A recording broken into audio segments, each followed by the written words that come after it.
अब की बार मिटाना है उन हस्तियों को, अब की बार मिटाना है उन हस्तियों को जो जीतने के बाद भूल जाते हैं गरीबों के बस्तियों को।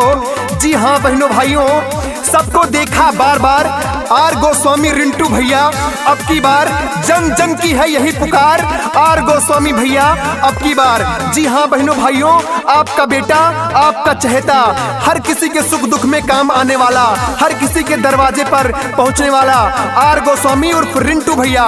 जी हाँ बहनों भाइयों, अब की बार ग्राम सभा में विकास की गंगा बहाने वाला आर गोस्वामी रिंटू भैया को अपना प्रधान बनाना है गायक अतुल गोस्वामी।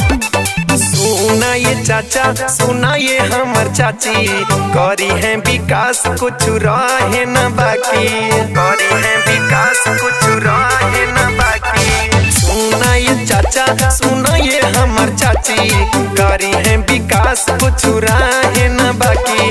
देखी के जलवा चले विरोधी की ये बंद पल्ला है, आर गोस्वामी जीती है चुनौआ, पूरे डाल महल्ला है।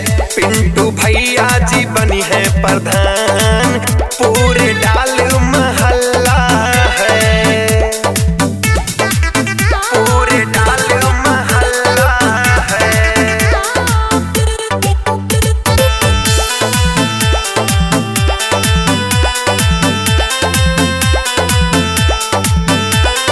आधी रात में भैया साथे चली हैं, दल बल से भैया दरवाजे पे मिली हैं। ए चाची एक बार भरोसा करो, दरवाजे पे मिली हैं। जाति धर्म के न बाट भेद भाव हो, आर गोस्वामी के बसारल स्वभाव हो। घर का है बेटा, युवा है नेता, कहत मोहल्ला है, आर गोस्वामी जीती है चुनौआ, पूरे मौजा महल्ला है।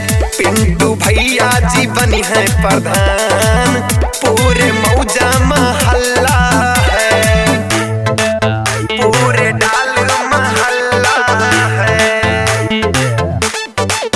पिंटू भैया जी बनी है प्रधान।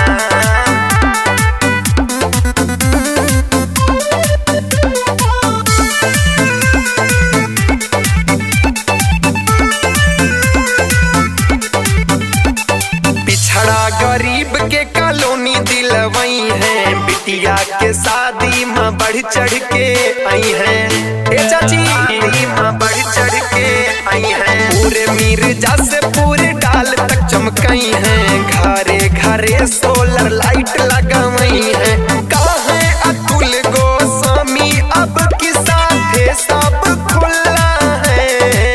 रिंटू भैया जी जीती है चुनौआ, पूरे गौवा महल्ला है। पिंटू भैया जी बनी है प्रधान, पूरे डाल